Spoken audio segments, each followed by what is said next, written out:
Thank you, Jean, and thank you all for coming to this. So I'm going to be as brief as I can, just to recap some of the things that I was speaking about the morning and to open up what I hope is going to be a really useful interaction between us this afternoon. So as I said, this is a public-private partnership, part funded by the European Union and part funded by industry. And this is, if you like, a relatively new way of funding research. And it has, I think, lots of benefits. One of those benefits is large amounts of money. Without that money from both the EU and the companies, we couldn't do this. But actually, it's more than that. It brings together the brains and the expertise from within academia, but also from within the pharmaceutical industry, to work together in the open. And that's a really important change in the way we do research. The other point I want to make very briefly, because I made it earlier, is about secondary prevention. So currently, today in dementia, we do symptomatic therapy with people who are already affected by dementia. And as we all know, that has improved the lives of people with dementia. It's made a real difference. But that difference isn't anything like enough. And I expect that you, like I, are impatient for real change towards prevention. And in order to do that, we need to move earlier up the disease pathway. And the area that I'm interested in and that EPAD is aiming to do is secondary prevention. So what this means is, it means treating people who have the disease beginning to affect their brains, but before they actually have clinical symptoms. So it's secondary in the sense that the disease has already started. From the patient perspective, from the person with that who's being treated, it would feel the same as primary prevention. It makes no difference. I haven't got any clinical symptoms. I'm given a drug. If the drugs work, I don't develop any symptoms. That's prevention.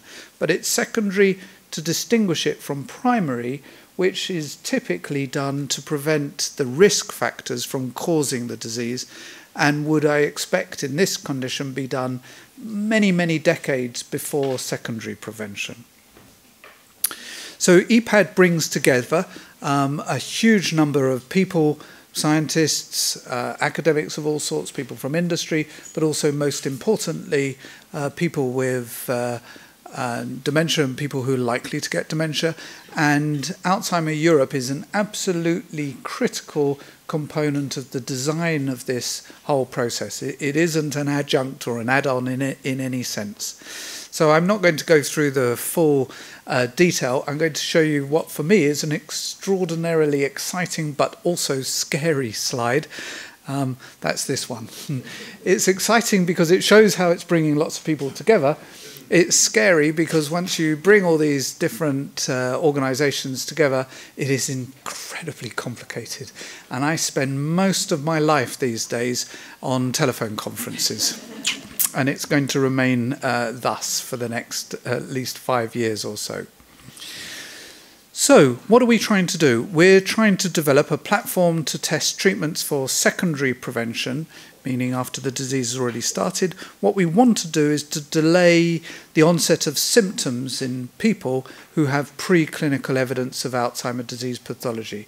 That is, a PET scan or a spinal tap or something like that shows that these individuals are getting the disease, but they don't have any symptoms, or at least not enough, to call dementia. And we want to delay the onset of those symptoms. Now, there is an intermediate stage. There's preclinical Alzheimer's disease, there's dementia, and the intermediate stage is typically called mild cognitive impairment or prodromal disease. And I think it's fair to say that within EPAD, we're having discussions at the moment as to how much that intermediate stage is going to be involved in the clinical trial part of EPAD. It is complicated, as is this. Now, this is an organogram of how the EPAD structure fits together. And obviously, does my little thing work? No. Obviously, I'm not going to go through all of this, but let me just sort of guide you through very quickly the process. WP1 stands for Work Package 1, and it's meant to be the thinking bit of EPAD. It's the bit that brings together all of the scientific evidence that we have to date in order to inform ourselves how best to run that process. So work package 1, the thinking bit, then feeds into the protocol development groups, and that's in work package 4 and 8 here. And then we have the other thing to note up the side, the grey boxes, we have parent cohorts. So we're not going to go out and do this from scratch. We're going to draw on existing cohorts, as I was talking about this morning, who are already established to research this and other areas. We're going to draw those groups into a register of 24,000 people across Europe using software processes that we've already established in the European Medical Information Framework. So we're going to utilize all of the thinking and the work we've done over the last few years, because otherwise it would just take too long. So we'll have 24,000 people in a register, and then we'll have 6,000 people in a cohort. These are people who are going to be intensively investigated. There'll be preclinical AD, maybe some with prodromal AD and MCI. They're going to have all the brain scans, the spinal fluid taps, the blood tests, the cognitive measures. They'll be measured again and again frequently, and they will have already agreed to participate, or at least to be approached for participation in clinical trials. So we'll have 6,000 people ready to go. That means we'll be quicker at startup. The cost, both in terms of time and money, in getting a trial going will be much reduced. And this is an iterative process. So as people enter the cohort from the registry, we'll put more people into the registry. As people enter into the trial from the cohort, we'll put more people into the cohort. And we will keep going. And work package 1, the thinking bit, will learn from the process. So we will learn how our measures work. We'll learn from the clinical trial. That will enter into the clinical process, which will then enhance the next stage of the clinical trial. So this is a diagram of the cohort. I don't want to take up too much time to discuss that. Essentially, like in all cohorts, we'll have a baseline assessment, we'll do follow-ups. We're just in the last week or two and over the next month finalising the cohort for the actual assessment measures that we'll have in this. I'm very confident this will become the world's most comprehensive cohort to look at decline in preclinical dementia. And then moving on to the proof of concept clinical trial, this is one way to look at it, and I want to emphasize the adaptive nature of this clinical trial. So it isn't comparing a placebo to a treatment. It is comparing a placebo to multiple treatments. It isn't just comparing a treatment to an outcome, as we normally do in clinical trials. It's doing a treatment to an intermediate outcome.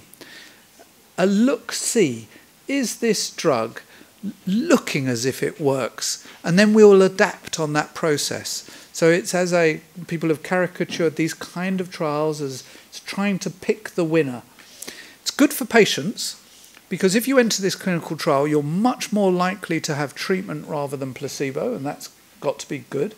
It's good for patients, participants in trials, because even if you have a drug that turns out not to be working, you will be re-entered and re-randomized into the process to then have a drug that looks as if it is working. It's good for populations, communities, it's good for the drug companies, it's good for all of us who want drugs for dementia, because this is a way of getting to the proof of concept much more quickly. At the end of the proof of concept process, then the drug enters the normal drug development process and goes through a conventional phase 3. So this is another way of looking at it. We have a selection criteria for a trial cohort. We compare a placebo to multiple drugs. We have an intermediate outcome. That's probably going to be a brain scan. So, for example, if treatment 1 was a base 1 inhibitor, a drug that was reducing the amount of amyloid that was produced. Drug 2 could be a monoclonal antibody that's trying to clear amyloid from the brains. Treatment 3 might be those two things combined. We might compare different kinds of base-1 inhibitors and so on and so forth. The intermediate phenotype would almost certainly then be the amount of amyloid in people's brains. So we'd be looking for a reduction in amyloid. We'd then adapt the trial based on which of those treatment interventions was reducing the amount of amyloid, and people would be re-randomized from the treatment, in this case treatment 1 that gets dropped, to the other treatments, and then we would move to adaptation on cognition, and so the process goes round. We would have the cohort that I've already spoken about. That cohort would be recruited from a registry. The registry would be recruited from pre-existing cohorts using pre-existing processes that we've already developed in Europe. It is a whole, and it's a whole that has been developed through the European IMI funding through EMIF and then now EPAD. So that's all I want to say, other than to say huge numbers of people that are genuinely involved in all of these studies. Alzheimer Europe, critical component of this, and the leads for EPAD are Craig Ritchie, now in Scotland, and Serge Van Gaten, who's going to be talking next, I believe.